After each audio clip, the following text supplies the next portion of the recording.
Pues antes que nada, gracias por venir. La intención de la plática va a ser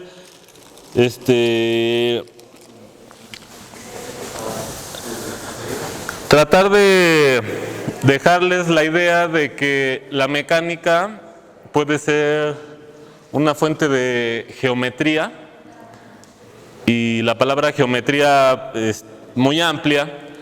Y entonces, bueno, puse ahí la portada del libro de Arnold, que dice Métodos matemáticos de mecánica clásica.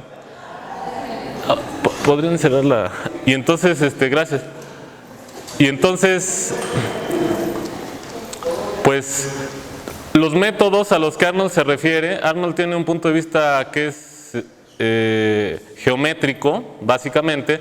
Entonces, los métodos a los que Arnold hace alusiones, pues, a muchas ideas que están enmarcadas en la geometría. Y entonces, en la plática, pues, vamos a intentar, como cuando van en el metro y un vendedor les dice el producto de alta calidad que ahora le pone a la venta, pues ese es el libro que ya no está. O sea, está chido ese libro, pues, y eso es lo que voy a intentar. Voy a platicar de cosas que están contenidas en el libro, y bueno, pues espero que les guste. Voy a empezar. A ver, les voy a decir el gol de la plática. El gol de la plática es como interpretar el análogo a los movimientos rectilíneos uniformes, pero cuando los cuerpos están girando. Entonces ese va a ser el objetivo final de la plática. Y entonces eso es un tema de la mecánica, porque los cuerpos pueden moverse traslacionalmente, pero también pueden ir rotando, ¿no? Pues el planeta se encuentra rotando alrededor de su eje de giro, y cualquier cosa que ustedes avientan, además de que se traslada, también va girando.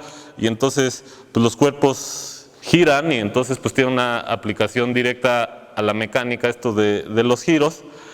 Y hay varias ideas que vamos a motivar. Voy a empezar con la idea de grupo. Todos ¿han oído lo que es un grupo? Bueno, a ver, aquí hay de primer semestre, nomás para saber cómo va a estar esto. No, pues sí. Bueno, voy a hacer el intento. Espero que algo se quede. Un grupo es... ¿Han oído que las cosas pueden ser simétricas? Tiene simetría con respecto a este eje, por ejemplo. O que un cuadrado tiene simetría de rotación, ¿no? Entonces, ¿qué es eso? Y entonces pintas un cuadrado, y entonces que tenga simetría de rotación quiere decir que por ahí hay una transformación del plano que, imagínense que abren y cierran los ojos, y entonces cuando los vuelven a abrir, esto rota, pero como es un cuadrado, de repente hay la posibilidad de que quede en la misma figura, entonces no te das cuenta. Ese es el concepto de simetría. ¿Va? Y entonces, si tú te fijas qué posibles rotaciones dejan ese cuadrado igual, pues está la rotación de 0 grados, la de 90, la de 180, y la de 270, y la de 360, pero esa es la misma que la que no hace nada, ¿verdad? Bueno, entonces la idea de grupo es que si tú agarras dos de esas simetrías y haces una y luego la otra, la composición va a estar, y si agarras una de esas simetrías, la puedes componer con otra que al final te da la que no hace nada. Y bueno, esas propiedades, que no las voy a apuntar, definen a un grupo, las puedes dar ahí algebraicamente. Y la idea geométrica que está detrás es eso de que tú tienes un ente y vas a transformar como el espacio donde está el ente, y al final quieres que todo se mueva, pero al mismo tiempo el ente quede igual. Entonces ese es el concepto de grupo de simetría. Entonces, el grupo de simetrías de un cuadrado respecto de las rotaciones tiene 4 elementos. ¿Y sí? ¿A todo el mundo le quedó claro? Bueno, pues puedes, en lugar de tener un cuadrado, puedes tener un pentágono. Y entonces, no estoy tomando en cuenta las reflexiones porque no me interesa complicar un poco ahorita el asunto, nada más con las rotaciones. Si tomas un pentágono regular, ya habría una rotación más, ¿no? Ahora serían 5 rotaciones las que dejan ese pentágono invariante. Y bueno, así se pueden ir. Y bueno, una manera de motivar es que si vas haciendo crecer el número de puntos, pues cada vez vas a tener más simetrías. Y de repente, como aquí luego gusta en algunos cursos, que te dicen es un eneágono y la n se hace grande, entonces puedes tener grupos de rotaciones con un número arbitrario de elementos, y si el pentágono haces que la n tienda a infinito, pues como que tiendes a la circunferencia. Entonces podrías preguntarte, oye, ¿cuáles son las simetrías de la circunferencia? ¿Cuáles son las simetrías que dejan invariante la circunferencia? Entonces ahí, ¿qué me contestan?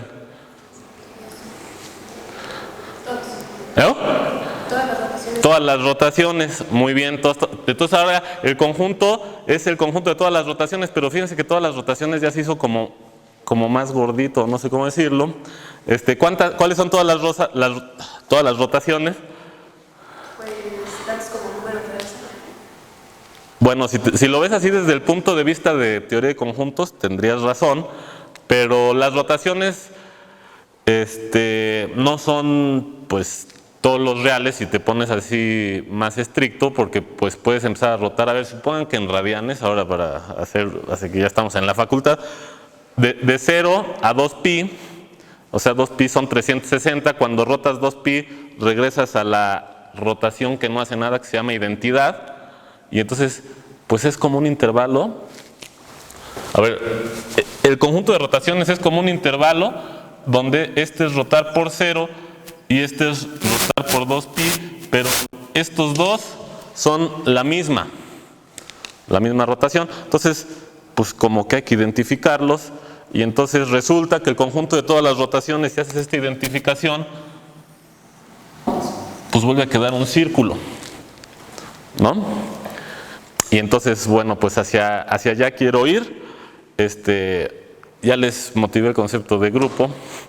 Y bueno, los grupos de Lie son grupos como el conjunto de rotaciones que deja invariante este círculo, y en el caso de ese grupo que se llama SO2, este grupo resulta ser un círculo. ¿Sale? Bueno, otro grupo de Lie, por ejemplo, podría ser el grupo de traslaciones en una recta.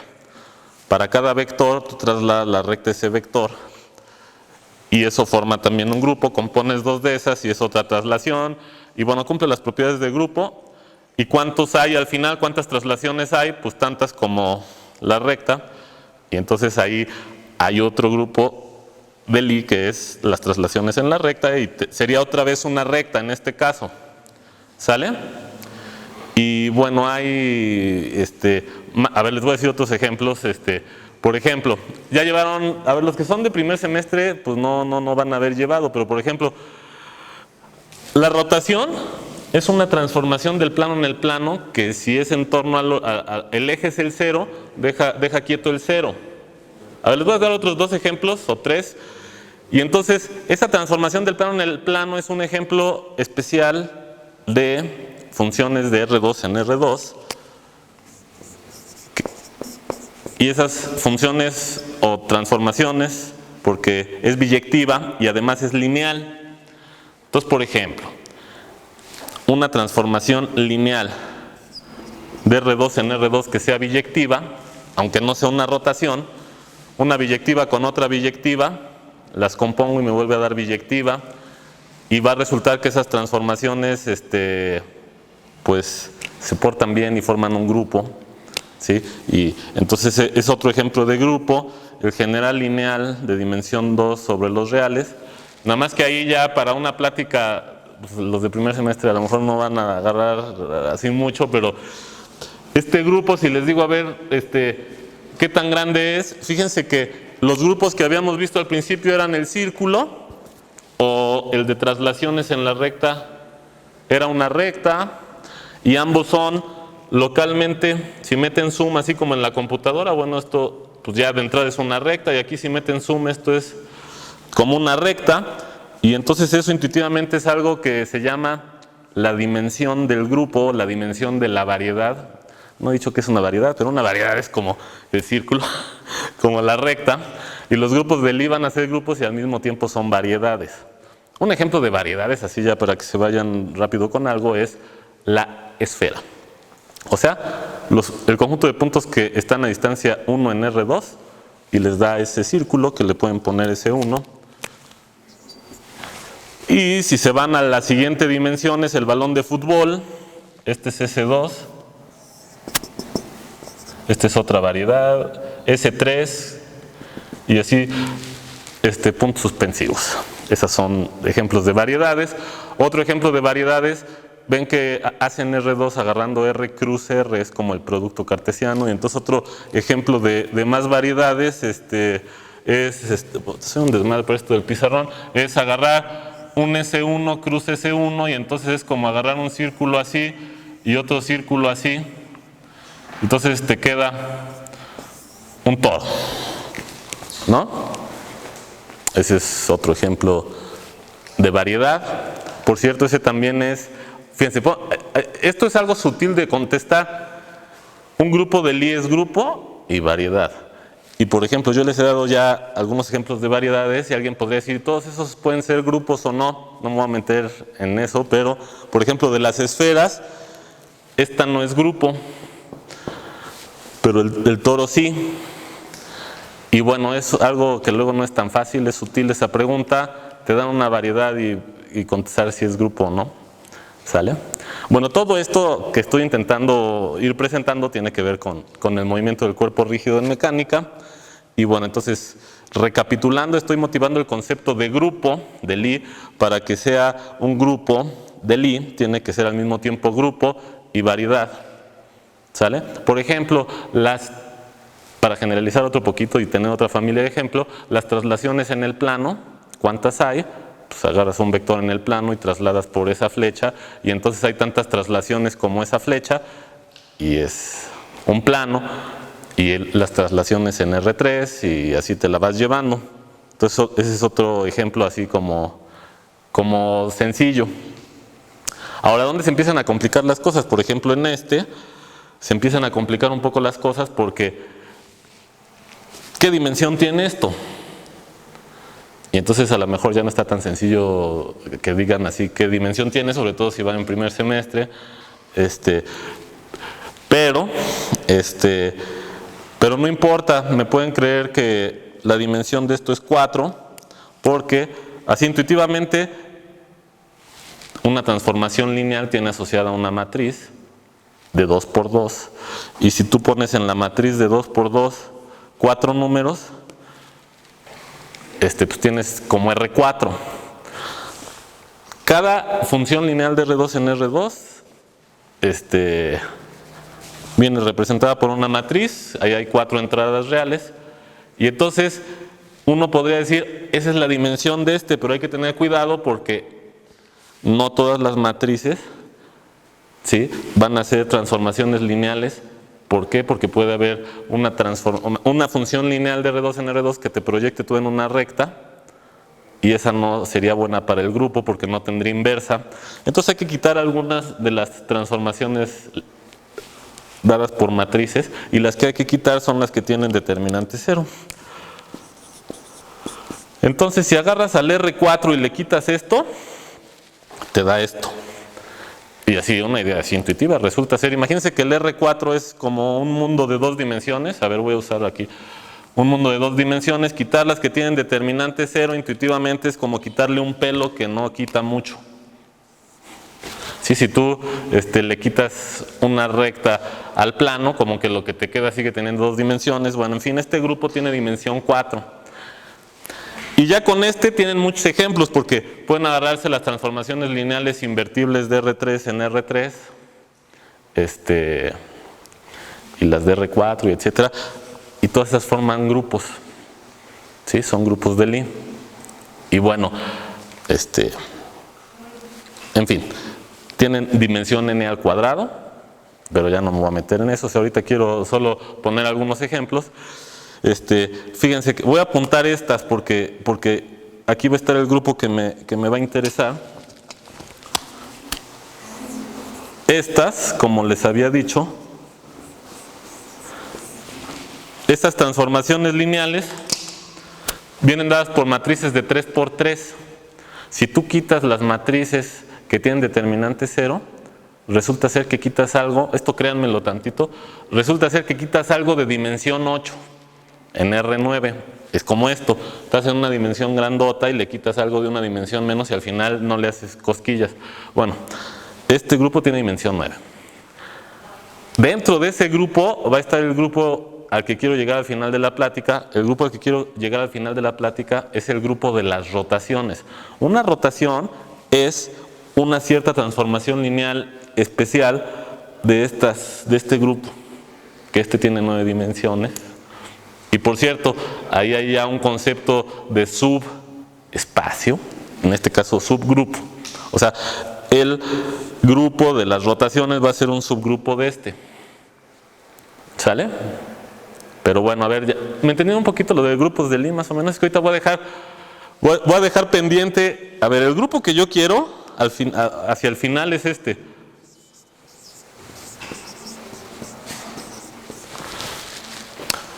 Pero ese grupo ya está difícil de ver.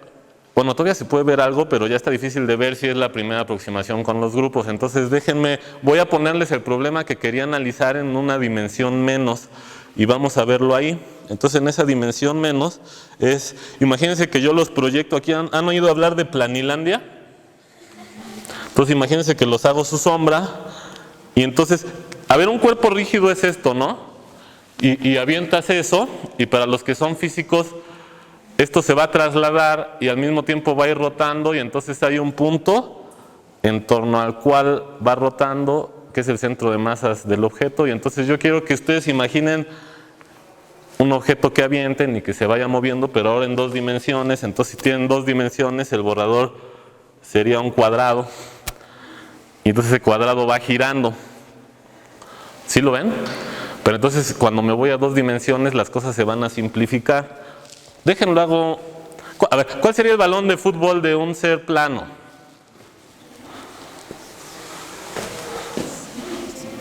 Ahí está jugando fútbol, pues sería un círculo, ¿no?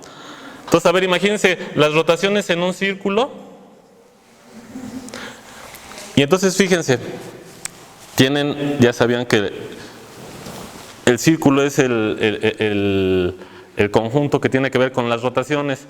Entonces, por ejemplo, si yo marco un puntito nomás ahí para darles imagínate que le pegan al balón y sale el balón y ese puntito ahí va pues dando vueltas nomás para distinguirlo, ¿no? Entonces lo que pueden decir es que para cada instante de tiempo, olvídense de la traslación del balón, se montan en el centro del balón, y entonces ese balón para cada instante de tiempo es una rotación, ¿sí o no? Pero entonces esa rotación es una curva acá.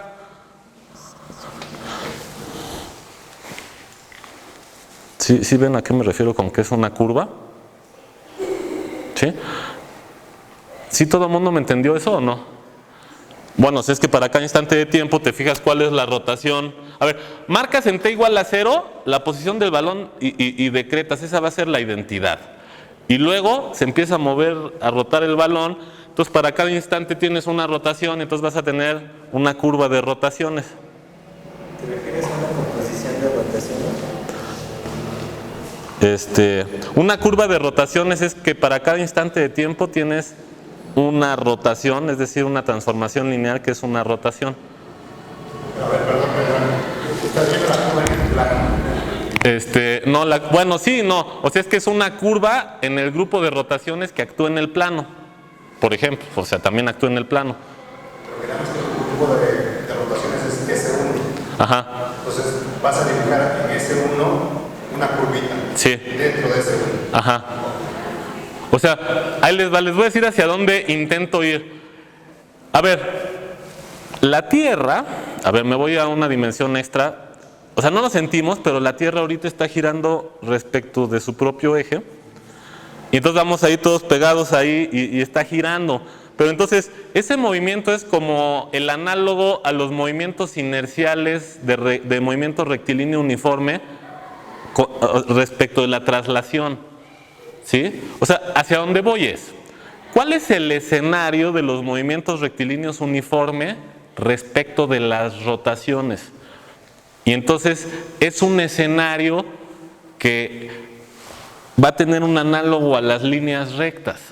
¿Por qué? Porque un movimiento rectilíneo uniforme pues determina una línea recta en el plano, por ejemplo. Para los que saben un poco más, estos movimientos son así como el flujo geodésico en el plano, si estás considerando los movimientos rectilíneos en el plano, y entonces va a haber un análogo para las rotaciones, nomás que hay que intercambiar el plano por algo, y el algo va a ser el grupo de Lie de las rotaciones. ¿Quieres saber cuáles son las geodésicas de, por ejemplo, SO3 visto como variedad? Exacto. O sea, voy a acabar en eso, pero es que intento ir poco a poco para que la banda así de... O sea, a lo mejor no van a entender toda la primera, pero lo que tienen que quedarse con la idea es que hay mucha geometría en la mecánica y hay algunas palabras que ya salieron en la plática que estaría chido que luego anden ahí buscando materias donde llevarlas, que son como, por ejemplo, variedades. No he hablado, pero ahorita lo voy a meter: ecuaciones diferenciales, flujos, etcétera. Bueno, grupos de Lie, ¿va? Bueno, pero entonces voy al ejemplo aquí sencillo. La Tierra, a ver, ¿qué es lo que hace inercial, entre comillas, el movimiento de la Tierra? Pues que va girando con rapidez angular constante. Eso es lo que haría como el análogo a los movimientos rectilíneos uniformes en el caso del giro. ¿Sí lo siente todo el mundo? Ahora, para un ser 2D, ¿qué sería el análogo? Pues que este circulito estuviera girando igual con rapidez angular constante. Y entonces, si gira con rapidez angular constante, ¿cómo sería la curva aquí?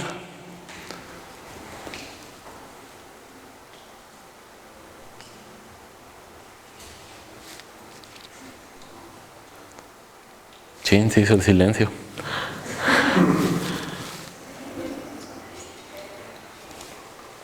Fíjense, pues como que aquí también va a tener que girar a rapidez, o sea, va a ir girando, recorriendo ángulos iguales en tiempos iguales, viendo ya este grupo como un círculo, y entonces o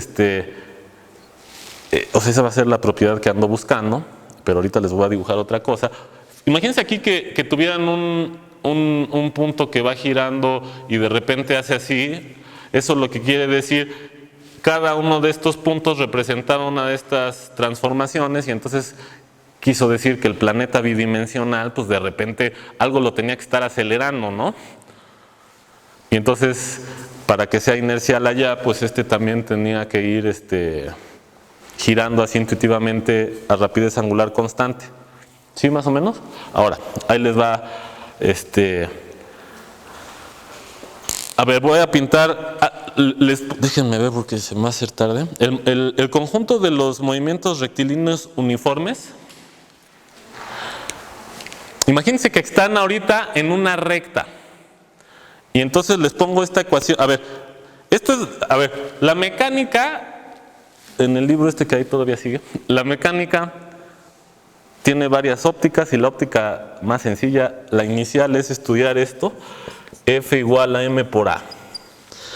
Y F igual a M por A, te la apuntan desde la secundaria, y la verdad está grueso porque se manchan y no te dicen. Es una ecuación diferencial de segundo orden. Para resolver una ecuación diferencial de segundo orden necesitas la posición y la velocidad.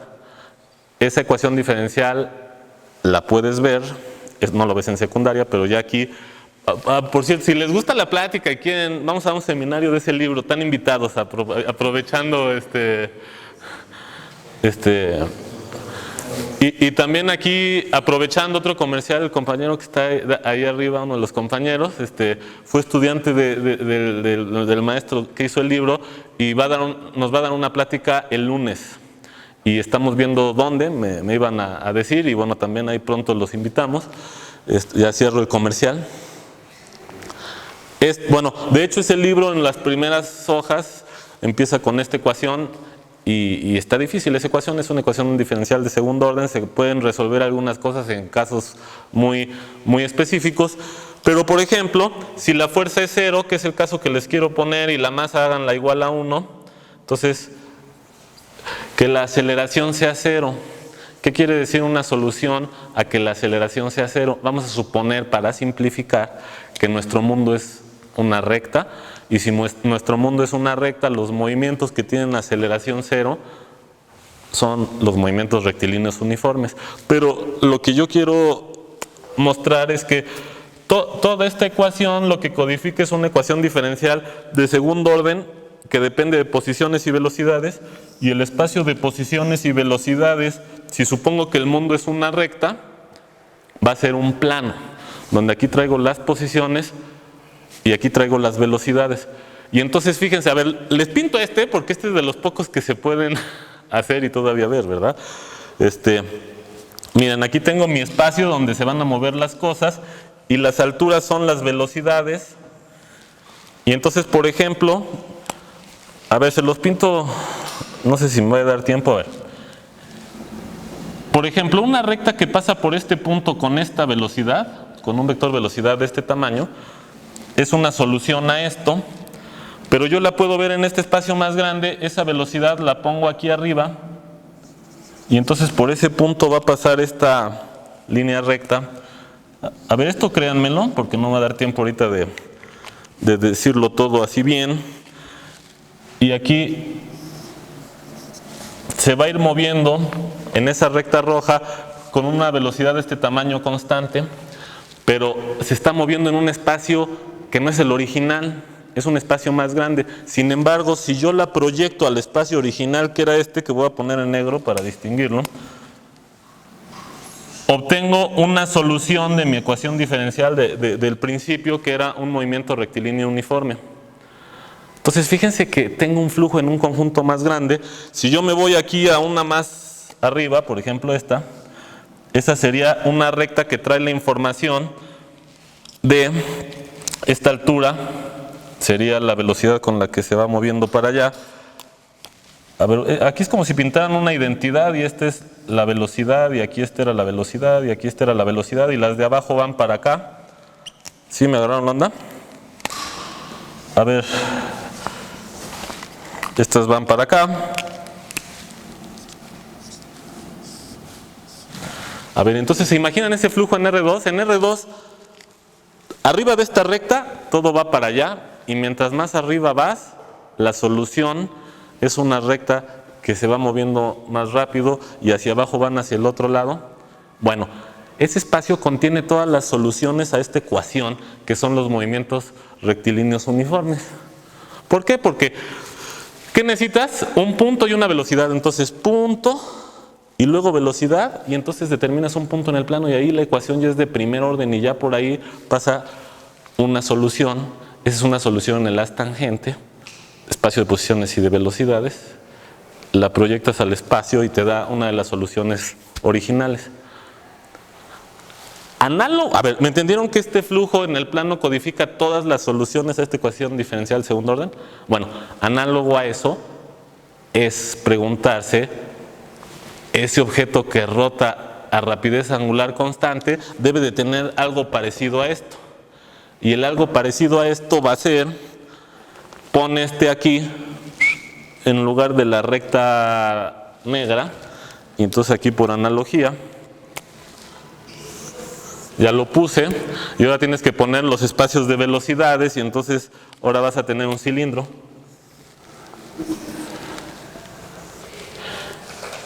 ¿Sale?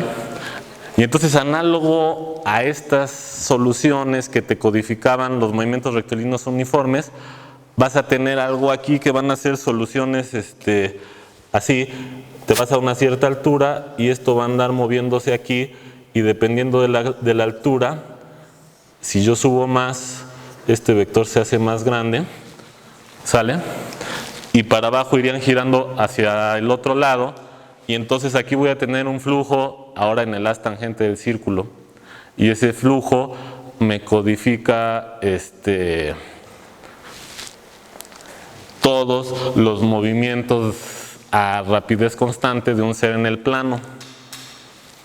Esa es como la idea, ¿sí, más o menos? O sea, ¿quieres saber cuáles son los flujos hamiltonianos en el haz cotangente al círculo? Pues, pero, o sea, ¿qué te da la dinámica? sea, en el caso de mecánica clásica, pues te la da, o sea, la estructura hamiltoniana o la sección de Hamilton, pues que se parece a la escala de Newton. Pero que te haga dinámica en este otro caso. No, pues, o sea, eso, a ver, lo que tú estás mencionando es una formulación alternativa de la mecánica. Yo aquí estoy, o sea, yo, es más, ahorita si quieren, les voy a poner, o sea, me vi tentado a hablar de todo esto y dije, no, va a estar grueso, y aquí, o sea, tiene que ver con cosas que tú estás diciendo. La formulación de la mecánica de Hamilton es pasar del lugar donde está definida la ecuación de movimiento de Newton, que es posiciones y velocidades, o el lugar donde está definido el lagrangiano, que es una función en el haz tangente, pasas a través de una transformada que se llama la transformada de Legendre al haz cotangente, y entonces ahí hay un flujo que tiene ciertas propiedades y donde se preservan a veces ciertas cantidades, la energía y eso. Y sí, esto se puede ver así, pero yo, o sea, preferí hacerlo a través de la óptica más sencilla, pues para la banda que no tenía mucha experiencia. Y entonces es como trae la misma información, el flujo, ¿sale? Y ahora fíjense, este flujo de acá, o sea, codifica todos los movimientos en líneas rectas de este mundo, que son los rectilíneos uniformes. O sea, es como el flujo geodésico para la variedad igual a la recta. Si estudias los movimientos rectilíneos uniformes en el plano, también habría un flujo geodésico, pero ahí te vas a R4, y en R4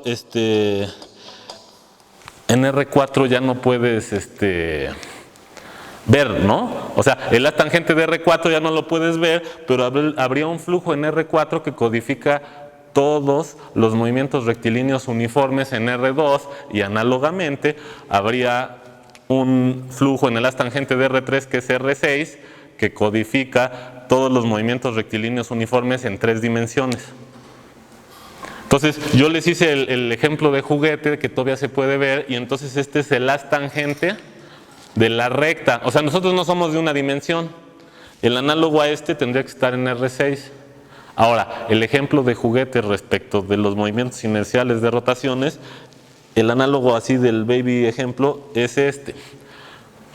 Y este sería también como una especie de flujo geodésico, pero respecto de las líneas rectas en esta variedad que es un círculo. ¿Sale? A ver, no me voy a meter en detalles, pero la idea de que puedas decir si es geodésica o no es ir comparando los vectores velocidad de la curva. Y entonces la idea es que los grupos de Lie proporcionan una herramienta de poder comparar vectores tangentes en distintos espacios tangentes. O sea, a ver, si quieren 2 minutos para esa idea, tengo este grupo de Lie. Agárrense cualquier espacio tangente a cualquier punto en el grupo de Lie, pero habitualmente se agarran la identidad. Las rotaciones las pueden ver, para los que saben, como los complejos unitarios. Es una manera de ver a las rotaciones, los números complejos unitarios. Aquí está el conjunto de vectores tangentes en la recta tangente, y entonces el chiste es yo agarro aquí un vector, y entonces la pregunta así natural, bueno, no sé si sea natural, pero agarro esta otra recta tangente y yo puedo decir, ¿qué vector considero como el mismo o el transporte paralelo de este? Y entonces el chiste es que habitualmente es una pregunta difícil y no hay una manera de responder, pero aquí este punto yo lo puedo llevar con una simetría del mismo grupo. Por ejemplo, supónganse que este es rotar por 120. Entonces, si la identidad la compongo con rotar por 120, este punto se vuelve y este espacio tangente se vuelve este espacio tangente, y este vector se va en otro vector. Entonces yo declaro que el vector en el que se va con la diferencial es el mismo. Y entonces así lo declaro para todos. Hay que tener cuidado porque este grupo, no importa de qué lado le pegues, porque es conmutativo. En los grupos ya en general, estos grupos ya no van a ser conmutativos, entonces tienes que decir si les pegas por la izquierda o por la derecha. Y a veces si les pegas por la izquierda o por la derecha, obtienes distintos vectores en los distintos espacios, pero tú puedes declarar que esos vectores son los mismos. Y entonces una curva que a la hora de que recorre el grupo vaya teniendo esos vectores de velocidad, la voy a considerar una geodésica. Y entonces estas curvas que van aquí arriba con vectores de velocidad cada vez más grande, cuando yo las proyecto aquí a la variedad negra, se vuelven de estas. O sea, se van a volver curvas cuyos vectores velocidades son constantes bajo esta óptica de la conexión que trae un grupo. Bueno, a ver, perdón, así, pues así. Pero físicamente no sería, o sea, ya cuando proyectas en espacio de configuración, al mundo real, es decir, no sería como movimiento circular uniforme. No, sí, es el movimiento. O sea, la idea que estoy intentando venderles es que un flujo geodésico análogo acá va a traer el análogo a los movimientos uniformes. O sea, el chiste es que vas a tener un flujo geodésico igual, nomás que va a cambiar la variedad base. Esa es como la idea. Y entonces en lugar de recta te vas al grupo de rotaciones, en el caso del planilandio. Ahora ya si quieren irse al caso, no vamos a ver, de una vez les aviso, si se quieren ir al caso de las rotaciones en 3 dimensiones, ya no vamos a ver. ¿Por qué ya no vamos a ver? Porque la dimensión del espacio de rotaciones junto con sus vectores velocidad, o sea, el haz tangente de SO3 va a tener el doble de la dimensión que tenga SO3. ¿Y qué dimensión tienen las rotaciones tridimensionales?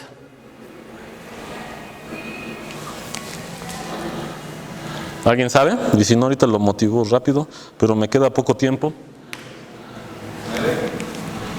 Las rotaciones tridimensionales son un subgrupo de que tenía dimensión 9. Las rotaciones tridimensionales tienen dimensión 3. Y la manera intuitiva de verla, ¿sí? La manera intuitiva de verla es, ¿qué necesitas para una rotación en 3 dimensiones? Un eje, ¿sale? Y un ángulo. Y entonces una manera intuitiva o sea, cuesta trabajo luego ver las cosas ahí, pero está muy, muy ingeniosa, es, fíjate, agárrate una dirección y en esa dirección, si empiezas a girar, o sea, es la dirección del eje de giro, y empiezas a girar en esa dirección y vas subiendo sobre ese segmento. Y cuando llegues a pi, te paras. Y ahora, rotar así 180, y si rotas así 180 para el otro lado, bajas. Pero rotar 180 así, con 180 así, se tienen que identificar, ¿no? Porque es la misma cosa. Pero entonces lo que estás haciendo, para los que conozcan este modelo, es que estás teniendo una bola llena y tienes que identificar puntos antípodas. Lo que queda va a ser una variedad de dimensión 3. Esa variedad de dimensión 3 es, agárrate una bola e identifica puntos antípodas. Y para los que hayan llevado, pero bueno, es que hay muchos del primer semestre, hay una materia que se llama geometría proyectiva. Y en la geometría proyectiva les enseñan pues que hay una cosa que se llama el plano proyectivo, y el plano proyectivo es contar las rectas por el origen en 3 dimensiones, y las rectas por el origen en 3 dimensiones intersectan a la esfera S2 en 2 puntos antipodales, ¿no? Y entonces el plano proyectivo es contar las rectas por el origen en R3, que es equivalente a contar parejas de puntos antipodales, y si no quieres contar doble, borras los de abajo, ¿sale?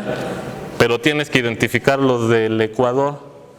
Pero ya no te va a importar tanto si está bombadita. Entonces si yo la plancho, me va a quedar un disco en donde yo tengo que identificar puntos antipodales, y eso es RP2, que es el conjunto de rectas por el origen R2. Bueno, esto es el análogo a en la siguiente dimensión.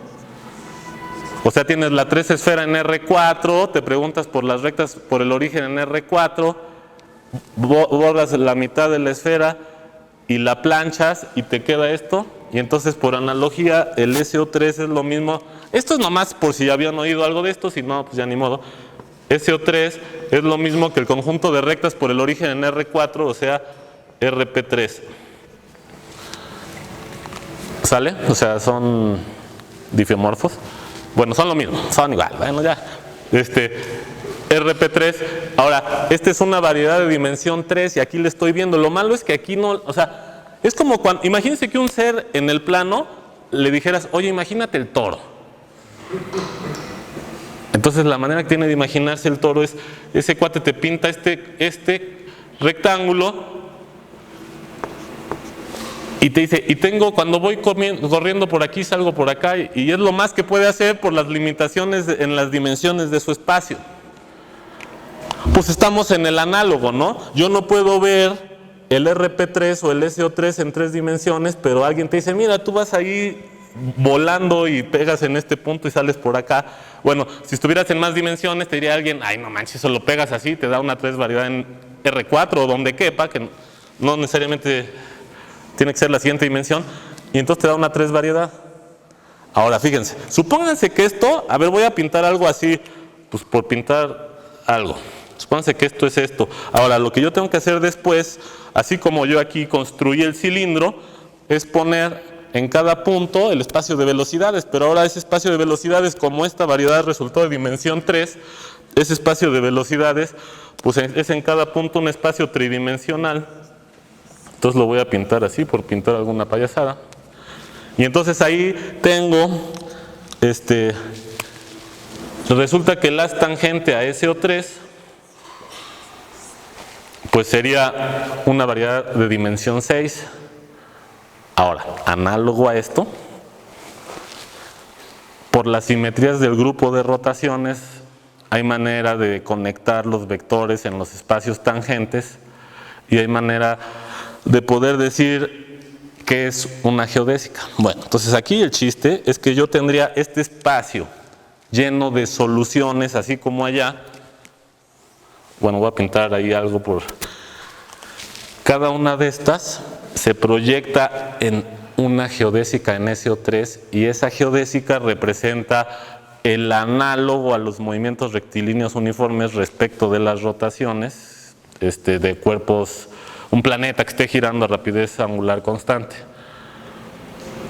Y entonces, como supongo que a lo mejor ya no me queda mucho tiempo, pues recapitulo, lo que quise yo venir a decirles es una invitación a que la mecánica es una fuente de geometría, ¿sale?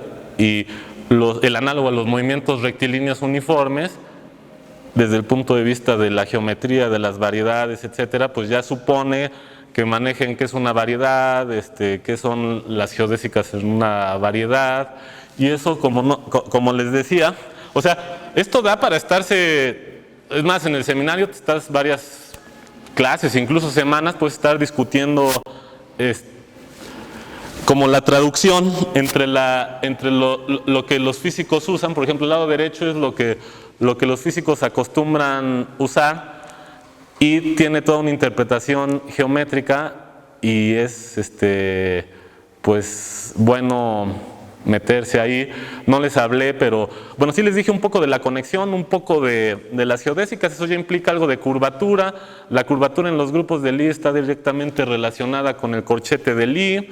Luego hay el compañero que preguntó si la versión hamiltoniana, etcétera. Hay una manera, a ver, ya nada más con esto acabo. Hay una manera de pasar, fíjense, este U es R3, ese U es el análogo a este espacio que yo pinté aquí, nada más que es para el espacio tangente al SO3, es un espacio vectorial de dimensión 3, y entonces resulta ser que lo que tú interpretas como la velocidad de giro, pues van a ser vectorcitos en este espacio, e incluso tú los puedes interpretar como los campos vectoriales de la cosa que va girando. Cada campo vectorial lo puedes ver como un elemento aquí.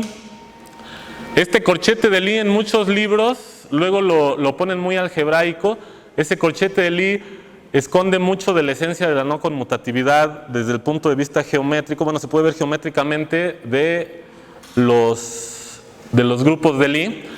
Este corchete de Lie está vinculado también con la curvatura desde el punto de vista de geometría diferencial y de conexiones de un grupo. Y bueno, este es el SO3. Esta curva GDT es la proyección de estas soluciones. Son esta curva, este vectorcito. Lo puedes ver en el álgebra, porque acuérdense que los vectores yo los puedo mover con las simetrías del grupo. Y luego, algo que cuesta trabajo, así en el seminario cada vez que lo hemos visto, los físicos sufren y nosotros también, es que el momento angular en física lo venden como un vector, pero ya cuando te pones ahí de quisquilloso con la analogía con el paso de lagrangianos a hamiltonianos, resulta ser que el momento angular no es un vector sino un covector, y resulta ser que hay aquí una forma de pasar de los vectores a las formas diferenciales o vectores o a covectores en el grupo de Lie. Y así como, bueno, necesitas algo análogo a una métrica, y esa métrica va a ser el tensor de inercia. ¿Dónde está? Aquí está. Que es esta L es el que pasa de acá para acá. Y bueno, el comercial. O sea, es que ya se me acaba el tiempo. Todo este lado es física. Ahora, aquí acaba de llegar un físico que a lo mejor me va a decir eso no es cierto, pero bueno, yo a veces metía algunas materias de física, y al menos en las que yo llevé, como que pues te manejaban ahí que el producto cruz y vectores, y casi no hacen distinción de si es vector o covector. Resulta ser que en el grupo de Lie, este corchete va a ser lo mismo que el producto cruz habitual en R3, si te mide qué tan no conmutativo es el grupo. Y bueno, entonces lo que yo decía es que en muchas clases de física pues te dicen ahí algunas cosas, uno resuelve las cosas, pero hay mucha geometría detrás, y al menos en las materias a donde yo iba no veían eso de la geometría. Digo, obviamente te tardas más, pero yo sería partidario de intentar enseñar así con la geometría. Y bueno, ese es el comercial que yo quería venir a dar. Tal vez fue algo pretencioso, pero bueno, esto es ya nada más para ponerle ahí. Estos son 4 movimientos, aparte de sistemas de referencia. Los físicos, cada vez que digas un cambio de coordenadas o de observador, ahí hay grupos de Lie. Y entonces los físicos hacen cambios de coordenadas desde luego, y ahí están los grupos de Lie ahí metidos. Y bueno, nada más quería ponerles que Arnold, estas ecuaciones de Arnold, que ya en el fondo tiene que ver con lo que les expliqué, pero ya no da tiempo, además están formuladas en términos del momento angular. Arnold todavía las lleva más allá, y con esto voy a cerrar. La neta no lo entiendo bien, pero lo voy a anunciar. Bueno, o sea, esto se vale, análogo a estas ecuaciones se valen en grupos de Lie que no sean solo el de rotaciones. Por ejemplo, si viviéramos en 4 dimensiones, le cambias el SO3 por el SO4 y algo análogo habría. Bueno, pero Arnold se fue todavía más lejos, y en lugar de grupo SO3 agarró un grupo de dimensión infinita, que es el grupo de flujos que preservan el volumen, y resulta ser que en ese grupo, van a ver, ya esto sería una vacilada, ¿no? Agárrate el grupo de dimensión infinita y sus espacios tangentes. Una velocidad sería un campo vectorial entero. Bueno, ya, el chiste es que ahí también hay geodésicas, y esas geodésicas representan flujos que preservan el volumen a lo largo del tiempo, y hay varias ecuaciones de mecánica clásica como estas de los cuerpos rígidos que se llevan a esos grupos. Y para eso hay otro libro que ya se me olvidó poner, que es también de Arnold, que se llama Topological Methods in Hydrodynamics. Y bueno, pues ya, con eso, o sea, final, producto de calidad, la geometría es, perdón, lo dije al revés, la mecánica es un manantial de geometría, y ojalá hiciéramos el esfuerzo de intentar enseñar mecánica usando, o sea, mostrando ese manantial de geometría. Y ya, eso es todo.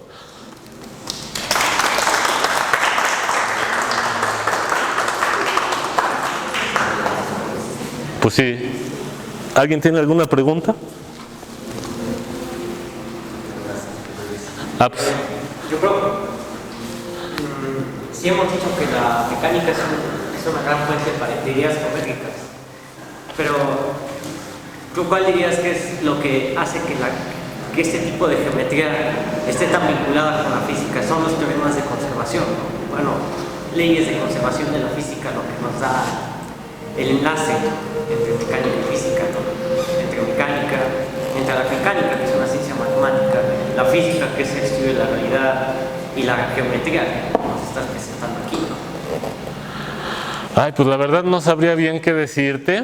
O sea, tengo que decir, no sé bien la respuesta, pero lo que puedo decir es que la mecánica trae una geometría que es análoga a la geometría riemanniana, y la geometría que trae es la geometría simpléctica, o sea, todos los flujos análogos a estos dados por las ecuaciones de la mecánica los puedes ver en la versión hamiltoniana, y resulta que preservan, es como si el flujo le echaras por ahí una superficie y ese flujo se arrastra preservando el área de la superficie, así dicho de alguna manera intuitiva, y eso da lugar a una nueva geometría en donde el papel que jugaban antes las isometrías ahora lo juegan unas transformaciones que preservan esa área y se llaman simplectomorfismos.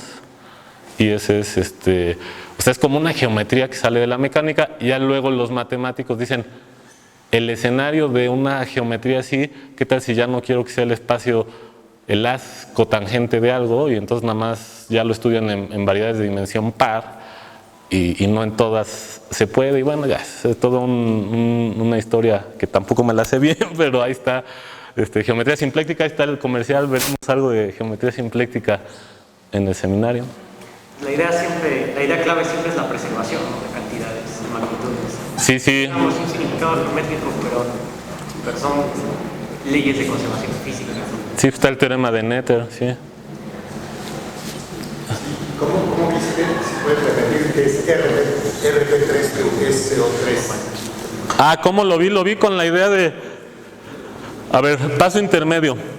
¿Me crees que una bola en R3 maciza, o sea llena, con los puntos en la frontera antipodales a identificar, eso me crees que es RP3? Eso sí. Ah, pues entonces ya no más. El paso que falta es convencerte de que todas las rotaciones las puedes ver como un puntito aquí.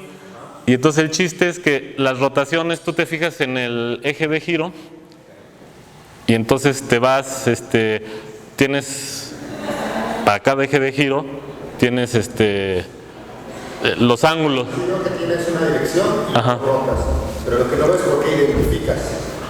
Ah, porque. Ajá, porque rotar 180 y menos 180 da lo mismo. Esa es una. Y la siguiente pregunta es, esas curvas que tienes en tus geodésicas que tienen, que corresponden a la rotación, no sé si uniforme, no sé cómo le llamaste. Ajá. O sea, son las que resuelven esa ecuación que pusiste ahí. O sea, el análogo, no es esta porque esta era para la. Ajá. El análogo, ¿qué curvas son? Curvas en el grupo de Lie. Ajá, pero pues está, o sea, hay, o sea, Pues serían arcos de círculo máximo en la esfera cuando las ves así como los dos, o sea, si lo vieras en R4, o sea, serían como, a ver, imagínate la fibración de Hopf, trae como 2 veces esto. Y entonces esos círculos de la fibración de Hopf serían, ajá, bueno, ajá, o sea, uno de los círculos de la fibración de Hopf como que es el doble de estos. pero cuando dices que son como rectas proyectivas, quiere decir que la métrica, o sea, porque sí entiendo que topológicamente son la misma cosa, SO3 y RP3, Ajá. pero la geometría, pero o sea,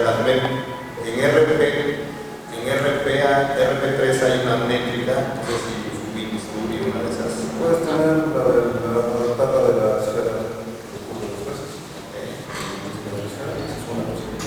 En este caso de las rotaciones es o sea, puedes llegar a la métrica a través del tensor de inercia o de la energía cinética, que es como tener un producto punto en el álgebra de Lie.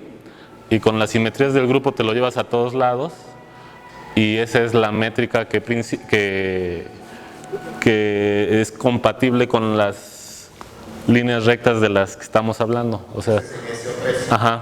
Y en RP3, o sea, ¿a eso te refieres con las líneas proyectivas? Pues por ejemplo, si lo cubres 2 veces, tienes S3. Ok. Los grandes círculos Ok. son los que hacen las líneas más cortas, más gruesas. Pero se pueden proyectos que vuelven en espacio proyectivos y se vuelven líneas rectas.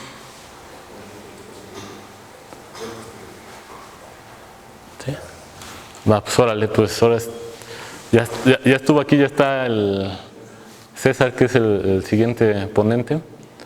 Ah, pues también a lo mejor de lo que habla César, a lo mejor tiene que ver tantito con cosas, Sí, de pronto, de pronto empiezo con la pregunta que hizo acá, porque me gusta y quizás la pueda contestar de alguna manera, y se lo echo demasiado un poco a los físicos de que somos todos. Pero es algo divertido, porque exhibe de alguna manera cómo emerge la conexión entre física y geometría a través de algo como esa parte de trabajo ahí, que es igual a natural. Pero bueno, es que eso yo veo un poco antes de empezar. ahora, pues ya si quieren, ya estuvo y ahorita sigue César, que nos va a hablar de topología algebraica y electromagnetismo, y pues ya estuvo por hoy.